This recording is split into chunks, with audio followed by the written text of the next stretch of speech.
Hello, it's Derek here from Coffee with Derek at Madison Ave Studios in WeGo. Coming to you on YouTube, Facebook, and podcast. So please like, subscribe, and follow, whichever one you're doing. Last week we talked about the water challenge. Today we're talking about, today we're going to talk about school. School's getting back up here in the Northeast, so I just wanted to have a couple words, considering I spent a lot of time with some teachers and some students, some of my own. So we're going to just talk about school for a few minutes. So grab a coffee and grab your favorite mug and let's do this.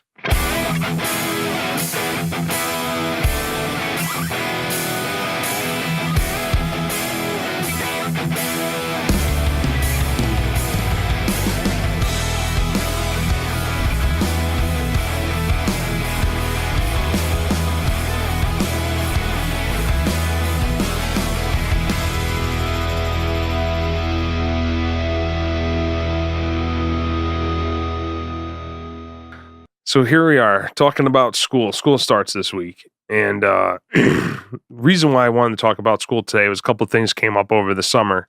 I have two children that attend public schools in the area. And it's a big year for our household because my daughter is starting high school and my son is starting middle school, both in the same year. And, it brings back a lot of memories that I had as a kid. And my wife being a teacher, of course, she has nothing to do with this conversation at all. Just going to throw that out there. But just some of the observations I've had over the last few months of things going on, at home with my kids, conversations I've had elsewhere. School today is totally different than it was when I went to school. And, with social media and the friends and commitments and I don't even remember being this busy with my kids like when I was a kid with my parents. Maybe I'm wrong, I don't know, but my daughter just got on the cheer squad, my son's in football, and with my wife being a teacher, she's already back in the classroom. Up here in the Northeast, we start late. We start after Labor Day. Is it Labor Day? Memorial Day. What, Labor Day? Labor Day, Memorial Day is in May. So we always start after Labor Day every year, September. And I know a lot of my friends across the country are already back to school. Some of you have been back to school for a month. But I guess where I'm going with all this is that, we're a little concerned how this year is going to go just with both kids changing it, changing it up. Tyler coming out of elementary school, going to middle school. Ashley coming out of middle school, going to high school. But one of the things I thought about this last couple weeks, we were on vacation and they were talking about it and they don't seem too nervous about it. But I always remember my experiences changing schools.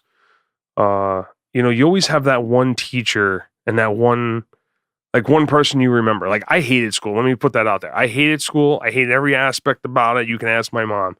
Me in school did not mix. I'm sure every day for my mother was a struggle to get me to do it, to go, to want to be there, to do anything. Not to say that I wasn't active in school. I mean, I didn't do a lot of the things. I did play sports, but I'm sure for my mom, it must have been absolutely horrendous.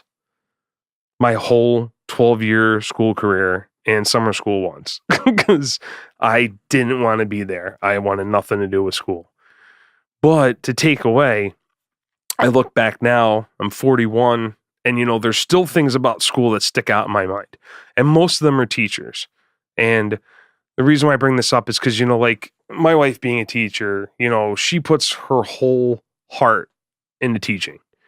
Like, I think that was her destiny. I mean, we've talked about other things and there's other, wishes and wants. And she, when she was a little girl, she thought about other things too. But my wife was definitely born to be a teacher. Her heart, her mindset, everything. Like, she is 100%. Like, I kid around that, once school starts, I lose, she's gone. It's like from the first day of school to the last day of school. She's a teacher. That's it. She's a teacher on school days, not school days, weekends, nights, you know, always trying to do and keep up. And, I had a couple of teachers that I remember vividly, good and bad, but we'll go with the good. So my first grade teacher, Miss Koch, like I remember her. I remember that class. I remember the environment that she gave us. Probably the best teacher I ever had.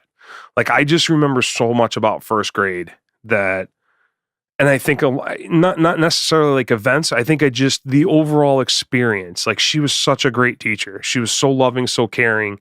And I think that's why like Caroline reminds me of her a lot, like that loving, caring teacher. And she was probably the most influential I had up to that point. In middle school, middle school was a very hard time for me. I didn't like that at all. I had a lot of teachers, we went from classroom to classroom. I know a lot of school districts do different things now where they're doing like, the same teacher all day. We went from classroom to classroom. So we had 9 periods, 9 different teachers, but I don't think I really had a teacher that really stood out. I'd probably have to talk to my mom more about memory because I don't really remember a lot about middle school. It's kind of like when I don't really didn't do a lot, but when I got to high school, again, another teacher that was the caring, above and beyond teacher, Miss Caligari. She was our English teacher. I think she did 10th grade, 11th grade English. She always stood out to me, even to this day. I know she left before I think we graduated, but she was another one of those teachers that had her heart was in it. Another teacher that sticks out in my mind is Mr. Alardi. He was our earth science, and he did our what's it called? The aquariums downstairs. But anyway, so he did those two, and like I remember earth science, one of my favorite classes, and he also did the water one down. I'm totally drawing a blank, but anyway, so again, another teacher that went above and beyond. I was fortunate enough to go on a couple of the trips to go get samples and specimens for all the water, the fish tanks and all that stuff that we had downstairs. But a lot of the teachers, not that they were bad or just they don't really stick out in my brain, but I know those 3 really stick out. I had some other, teachers that like Mr. Yorks, our football coach, both Yorkses, Greer and Greer Yorks, the son, and his dad were our football coaches. So I remember them. I didn't have them as teachers, but I had them as coaches. They were great. Love them. Then, after that, I had a crazy college professor. I'll never forget him because the first day he was he taught chemistry. And I remember walking in the first day and sitting down, and he says to the class, he says, there's 20 something of you sitting here, and 14 or less of you are going to make it out of my class alive. I don't even think 14 people made it. I think 4 girls cried and left that second, and then I think less than half the class actually ended up passing. Not me. I didn't pass. I don't think I finished. Pretty sure I didn't finish because that guy was miserable. And then I started my career in the fire service, and the teachers I had there, I could rattle off hundreds of them. These instructors that we had, so many impactful guys, big hearts, wanted you to learn, wanted you to stay alive. And, my first instructor that I had actually ended up dying in the World Trade Center, Andy Fredericks. He was a lieutenant, Squad 1-8, South Manhattan. Squad 1-8 was probably, I don't know if they were the first due squad down there, but anyway, they were the whole truck perished in 9/11, and him being one of them. But he was one of the best instructors I ever had. The guy lived and breathed fire. Showed up every class ready to go, and he really did want everybody in that classroom to be the best they could when we were out doing our stuff, whether it was hands-on or in the classroom. He showed up every day, ready to teach, ready to have people learn. He was great, and I tried to be aspiring like him when I was teaching. I ended up going to get my certification for fire instructor, so I'm a nationally certified fire instructor. Got that a few years ago, and one of the things I remember, a whole bunch of us walking into the classroom, and the first thing the instructor says to us, he goes, "Okay, you guys been doing in the fire service for a long time. There's a reason why you're all here, but take everything you've ever learned in the fire service and throw it out the window, because that's not what we're here for." And I remember looking across the room like, what? What's this guy talking about? Yeah, we didn't do anything with the fire service for that class. It was all about teaching. And then I sat there and thought, I'm like, oh my God, this is what my wife had to go through. And we only had to do like a 4-day, 2-weekend, actually it was like 5 days, 2 weekends. But man, it was intense. Like what we had to learn in those 5 days to pass the test. I mean, I barely passed it, but I did. And just everything that we had to go through and everything we had to learn. And we had to write an 8-page paper in 2 nights. Guys were freaking out. Like, this is not thing that these guys did. I mean, these guys were hands-on firefighters, and here we are in a classroom where it has nothing to do with firefighting. It's all about instruction. It's all about teaching. We had to learn how to do PowerPoint, and we had to learn how to do hands-on, and we had to learn how to articulate to the masses so we can cover every spectrum, because their thing was you have to teach everything from 16 to 65. So you're going to have Generation Y, Generation X, the old timers, and you got to be able to engage everybody. And it was tough. So, we're all different. We all learn differently. I know a lot of people stress over now about the way the state is, running the classrooms and whatnot. But bottom line is that, this is the experience. Like we try and, like at our house, we try and give our kids the best hand that we can. We support them for what they want to do. We support them for their school. I tried to get my son here today to come and talk. He wasn't having it. He wanted to sit around and play video games. Again, it's what he does.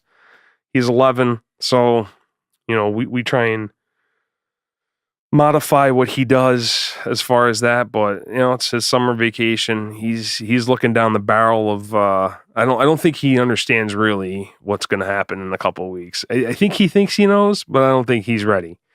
We'll see. I know Ashley, we just Ashley came to us a couple days ago, and actually a couple weeks ago, and said that she wanted to redo her room. So that's when Caroline and I knew things were getting real. Like, here comes high school. She don't want the pink walls no more. And so we said, okay. So my daughter is very artsy, and she articulates through her hands. So we said, okay. I knew she had an idea. So I said, okay, what's your idea? And she laid it out. She goes, I want to do this. I want to paint. I want a new bed, blah, blah, blah, blah, blah. So I'm like, okay. So we started the process. And while we were away on vacation, Grandpa showed up and did that, painted the room and whatnot. And so that was a huge help for us. And then, since we've been back from vacation the last couple of weeks, she's kind of pieced it all together. And I actually shared on Facebook a picture because I was really impressed. I mean, I was severely impressed on her dedication to her room, like knowing exactly what she wanted, how to lay it out and whatever. So, it was an investment for us, and we weren't really, I say us, me and Caroline. But Ashley doesn't really ask for a lot of things. So we said, sure, this is what you want. She likes to hang out in her room a lot. So, we got on board, and we never actually really bought her any kind of like real furniture or bedding stuff. We kind of just piecemealed stuff together as she asked, but we gutted the room. She painted it. She did everything. It was kind of her. I think for her, it was she's getting ready for high school. She's ready to move up. She's ready to do things. She's got cheer. This is new for her too. She hasn't been active in anything competitive or group in a while since she played soccer when she was younger. So I think this is going to be a big a big year for her, like a breakout year. She typically does very well at school. She's usually on the honors program every semester. I don't think that's going to be the problem. I think for her right now and her growth is just going to be relating to other kids and being part of a team. Something she's not. She is the artsy craftsy, sits down, builds stuff herself. So this I think is going to be good for her. And like I said, when she approached us about doing the room, we knew it was time. So we let her have at it. And if you look at Facebook page a couple days ago or a couple weeks ago, I put it out there what it looks like, and it's beautiful. And we love it and we love her, and so we're excited for this year. Tyler, he's just doing what he does every day. Gets up, goes, plays football. He loves his Fortnite game. He's active with his friends. I'm just hoping that this is, we have, I hope he has a good year. I know he is his teachers, I know will go back. He will say the same thing I did. It was the loving, caring teachers that he likes. He likes the teachers that remind him of his mother. So hopefully we get a couple of those this year, so it's not terrible for us, but I think he'll be okay. And so we're pretty excited. School's a big thing in our family. Especially on Caroline's side, she's obviously being a teacher, so school's important. But I will say this about my wife though: she's not that. She is there and willing to help, but she doesn't like get in their face about it. So she's not like she's standing over them, nitpicking them to death. Being a teacher, she realizes that when they want help, they'll ask. And we know when they're struggling, obviously, but we can't tell them that they're struggling as parents. We know what's best for them. But a lot of it stems from the home. So, we know when our kids are struggling. We know when they're doing and what they're not doing. At least should.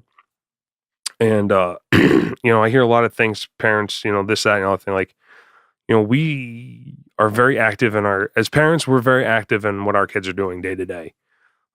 Some things slip through the cracks, but for the most part, we're on top of what they're doing. We're checking their phones, we're checking their texts, we're checking their calls. We know who they're hanging out with. We know what they're doing. But again, we just encourage them to just try and do the right thing, try and be nice, try and be the better person.